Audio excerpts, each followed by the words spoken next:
Good afternoon, everybody. Thank you for joining us today for the Dade County Weekly Update. Remember, you can type in your questions in the comment section during this live update, and if you don't want to ask your question during the live broadcast, you can always email us at info@dadecounty-ga.gov. Thanks for coming to the right place for the right information. We do have one guest with us today, Audrey Clark with the Bank of Dade, who has an important announcement for our community, so I'm sure you're going to want to hear that. And then, of course, we will have our update from County Executive Ted Rumley. If you know somebody who would be interested in hearing from any of our guests today, make sure to invite them to watch this live broadcast or start a watch party so you can hold your own discussion. And remember that you can also watch this later on Facebook or YouTube, and sharing the links to our videos is super easy. So it's just really easy. You just copy and paste. So I also had one other announcement from Martha Baker, who is the director of Dade Family First Connections here in Dade County. She said she could not be here in person today, but she said, please join us in person. There's limited space, or virtually, for a free parent cafe workshop for families. You must pre-register to participate by calling the Dade County Library at 706-657-7857. All supplies will be provided thanks to a collaboration between Family Connection, Dade County 4-H, and Dade County Library. Virtual participants can pick up kits at the library. We will also introduce brand new hands-on learning kits that will be available for checkout through the library. These will be especially helpful for students enrolled in virtual learning right now. So again, that is a parent cafe. It's free. So it's a parenting cafe workshop for families. And it also says each family will get a craft kit to take home. So please call and save your spot at the cafe at 706-657-7857. If you have questions, you can look that up at the library, and we will also be adding that to our website. I think the date for that is next Thursday night. So I will check that for you and put it out there, but I do believe the date for that is next Thursday night. So now we'll go ahead and get started with Miss Audrey Clark.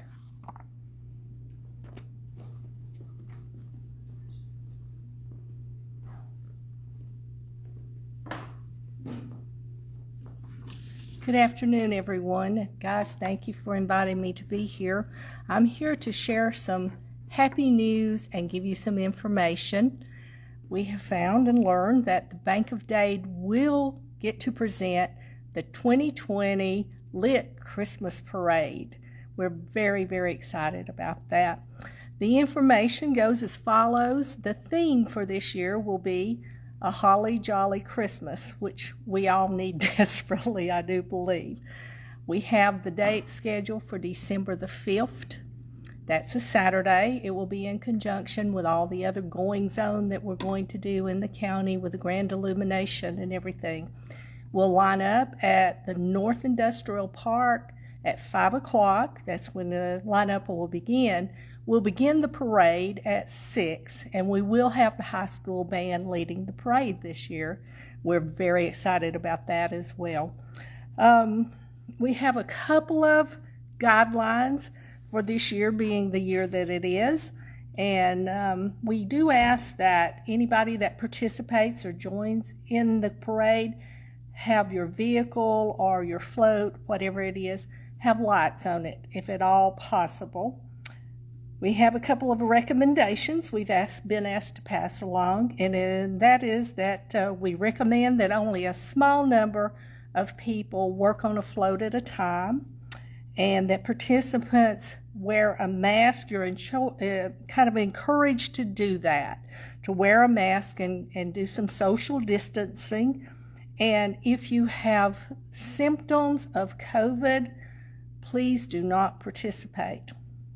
And outside of that, that's the general of the whole thing. Mainly, we want to present something exciting and fun that our community can share in, and anybody that wants to be a part of this, any of the clubs, churches, organizations, just give us a call down at the Bank of Dade, and we'll be happy to give you this information and also to put you on the list so that we'll kind of have a good idea of what all's going to be there, and the Sheriff's Department will be participating with us and helping us with the lineup. So we're very, very pleased to be able to send this information out. Can you give them your number at the bank? Oh, yes. The number at the bank is 706-657-6842. Or that may be Mother's number. There's one number, 6842. And you can ask for me, Audrey Clark, or for Seth Houts. If we're not available, someone at the bank will have the information and can pass it along. But we would prefer you call us so we can put you on that list if at all possible. And there was a question about candy. And it is our understanding that if you want to throw candy, you can do that. And if anyone has an issue about that, or you don't want your children participating in that, simply tell them that they can't pick it up. And you might want to have a small bag of candy or a box of Little Debbie's in your car for after the parade for them. If you have any other questions, please just give us a call down at the Bank of Dade, and we'll be glad to pass along the information. We're very, very excited about this for this year, and everybody working together as we're all trying to do to make this a very fun and great Christmas and end up this year on a more positive note. One other thing that the staff and the officers and our board members has asked for me to share, that we would love to take this opportunity to wish you a happy and blessed Thanksgiving and a very Merry Christmas to all of us in Dade County. Thank you.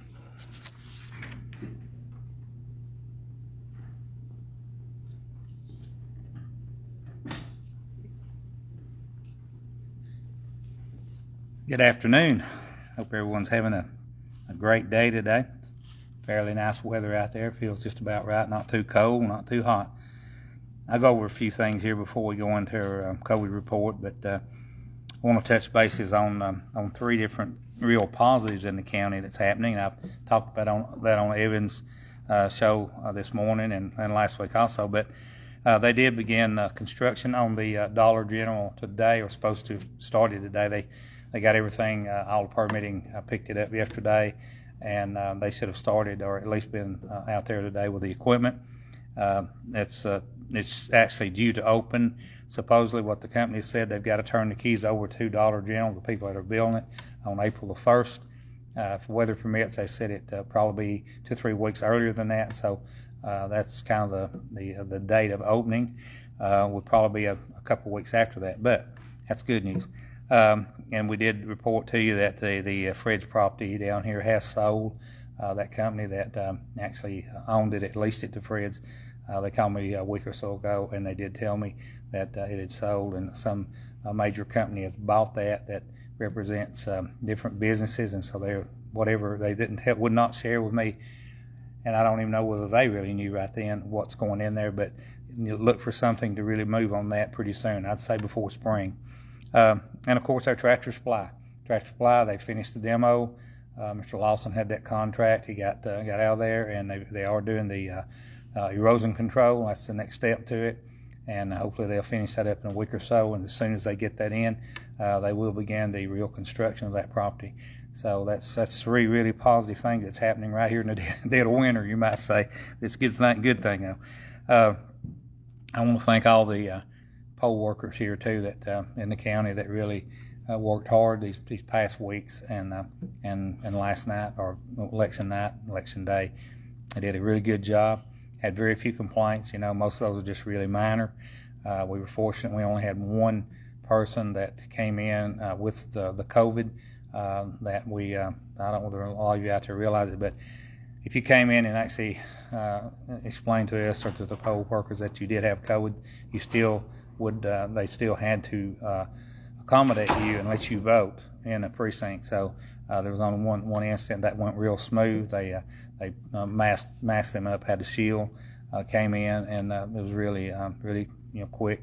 So, but it all in all, the whole election cycle went really good for Dade County. Some of the counties in Georgia. I can't say that. I mean, I've heard all kind of things, and there's a lot of things going on right now that a lot of people want answers right now as far as Georgia, holding back and all this, but we really don't have those answers. The Secretary of State's office, they handle that, and we kind of take care of our own here in the county as Walker and all the other counties do. But some of the larger counties, though, it's a lot of things going on, and it's really a mystery to me. I don't know, but maybe we'll find out between now and the next day or so. What's happening. And actually, if you need the Secretary, don't you have that number, Secretary of State's number? I've got a link in our comments. She got a link. Just go on there on our website, and Carey's got that. If you would like to voice your opinion or voice your concerns about that, they have a website, and she's got the phone number too. Lookout Lake Dam, that's some more good news. The traffic's flowing out there now. We opened that up yesterday evening, and there's a lot of happy people there that's been having to go around that project there. We're doing a final inspection on it next week, and everything went real well. We had the weather really worked with us on that, and our men out there worked. Some days they work from dark to dark. So we got that thing back open. They've tested the actual siphoning system was put in. It works real well, and the lake's back up to probably within just inches of what it was before, actually less than a foot. I know you can't really tell the difference in when we started. In fact, there's a little bit more water in it now than when we started because it was kind of dry at the time when we started. So that's a good thing. County Road 6 out here, we've talked about that for weeks, months. That construction will begin Monday. We'll be closing that road sometime around 9 o'clock, maybe a little before and a little after.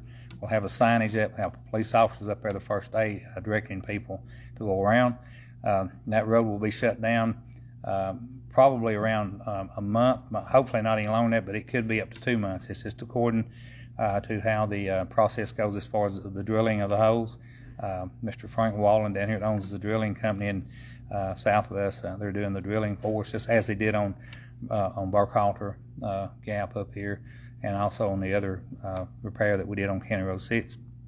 And so we hope that we can open it in a month, but it may run over that. So just kind of bear with us on that because we want to get in there and fix it and get out of there and not have to pass that lower section anymore. Our stripers. Some people's asked about striping, and especially on these roads that we've paved. We've paved several roads here in the last month or so. They're running about a week or so behind, and we talked to them this morning. They should be in here in about 2 weeks, and so that'll work out good. We've got to get them in before real cold weather because of pavement. If it's real cold in winter, you can't put paint down; it'll peel up. But I think that's going to work out real good, and so they'll be in here striping hopefully in the next couple of weeks. Let me see here if we get anything else. Our county offices will be closed Wednesday, as we have for many, many years, in observance of Veterans Day. It's on November the 11th. That's next Wednesday. Veterans Day Parade. They are having that. That'll be on the Saturday after. It'll be November the 14th, and it'll start at 10:30. They're going to line up here right across from Moore Funeral Home and at the First Baptist Church. And if it's real large, we spill over onto Moore Funeral Home lot there if there's not a funeral there. But start there, and it'll wind up. It'll end down at the Legion Hall, and that'll be a great day. We last year we had a really good crowd, and year before last, and so try to come out and support our men there, men and women. The food pantry, you've got that on here, but now that's Friday. This is the food pantry we've had all along. This is behind the church, United Methodist Church there on Sand Mountain. But now that's a little different than the food that's been given away, because these you've got to actually fill out forms and show your income and all this. And it's just for people in Dade County. And it's only for people in Dade County. Okay. Yes. Okay. All right. Anyway, that's going to be Friday, and it's behind the Sand Mountain United Methodist Church up there on the hill. And I don't really have if you got a number to contact before, if people want to call. It's Powell. I'll put it in. Just put it in there. Put it on there online there, and they can do that, and to make sure. It's Yeah. 423 316 0384, and that's the lady that's in charge of it, and she can answer your questions. We do still have our COVID testing going on Wednesdays here downstairs, and there's been a constant, not a real long line, but it's been constant all day long. Went a lot yesterday and the week before that. There's been a lot of people go through there. And when I read my report here, you'll see that we've had quite a few positives in Dade County. Just in the last 14 days or in the last week, we've had 32. So I'll go into my report here, but that's,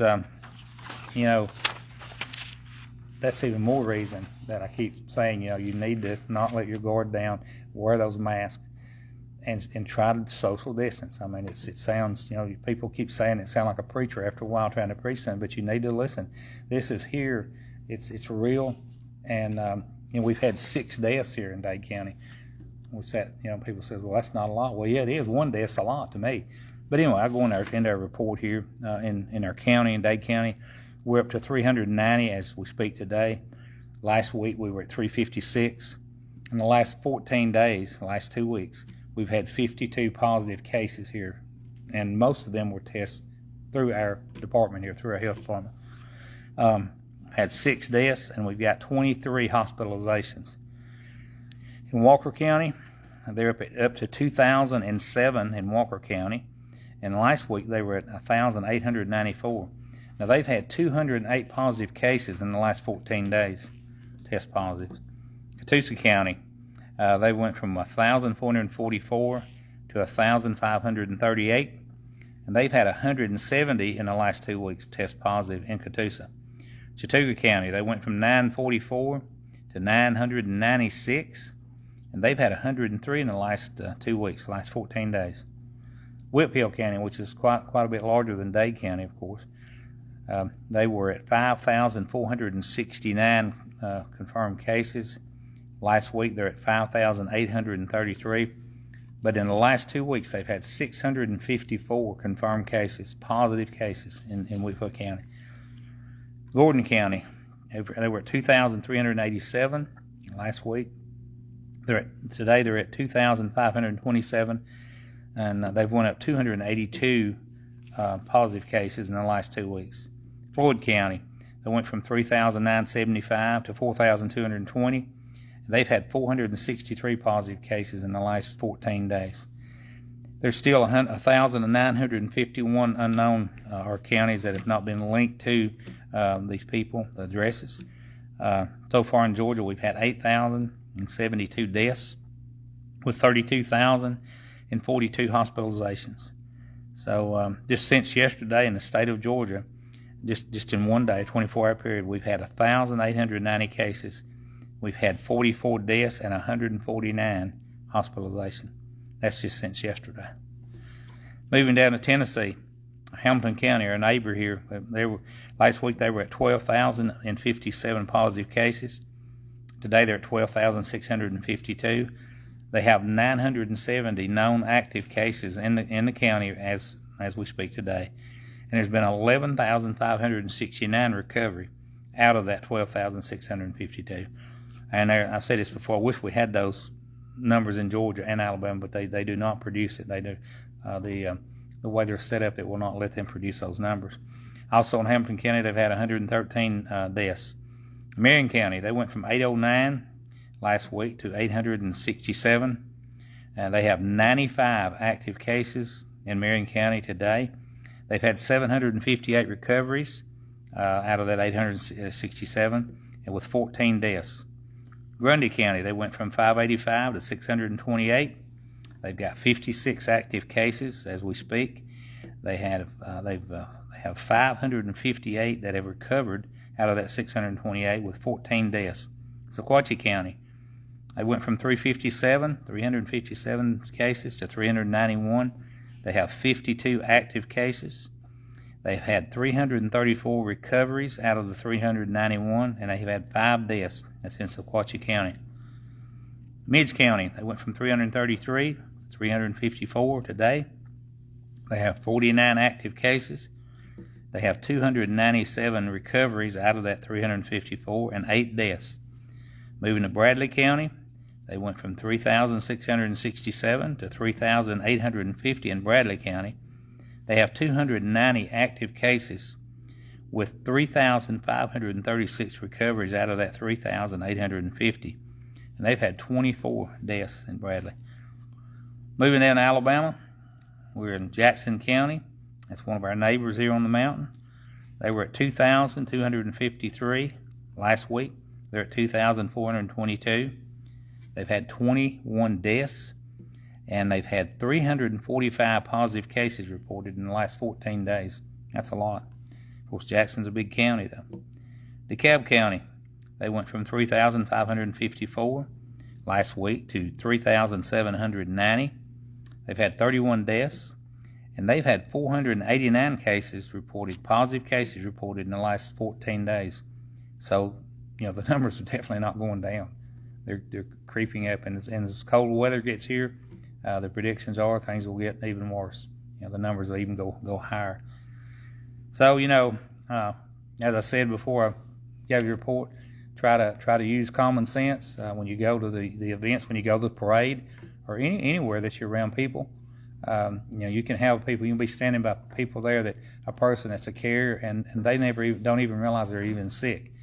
There are people out there that I didn't think about this till yesterday when we had a report from our health department out of Rome, and the doctor there was explaining to us that there'll be many people that will never even have a fever or realize they're even sick at all, but they're carriers of this, and they could be standing right by you in a grocery store or whatever, and you never even know. They don't even know it. So it's really important that you try to wear these masks and try to do the social distancing. We have a commission meeting tonight. I didn't say they want to go, but we have a commission meeting tonight at 6 o'clock, and we'll have our work session at 6. We'll go right into our meeting at 7. After that, and usually it's around 7, 6:30 or 7 o'clock. And we are social distancing. We will be social distancing here in all of our meetings until the governor actually releases his state orders that he actually had put out months ago.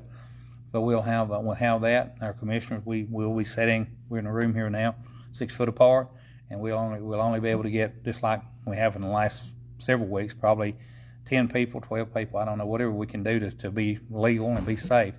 So you're welcome to come out at 6 o'clock. Our agenda's kind of short tonight, but we're going to be discussing our ambulance service and all that. The important meeting is going to be in December because it's when we'll vote as far as who we're going to actually go with for our service.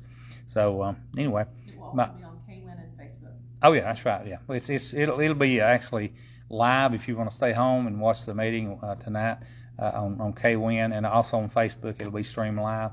So you're welcome to sit there, and at home and watch this. And it'll be played over. I don't know how many times. Even he plays it over and over. I know throughout the week to come. So you can, even if you're not here, you're still be able to watch it.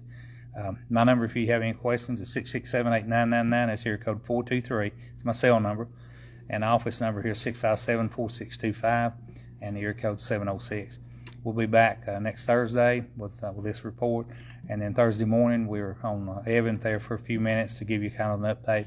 So just call me anytime or any of our commissioners. We do answer our phones, and we're very easy to get a hold of.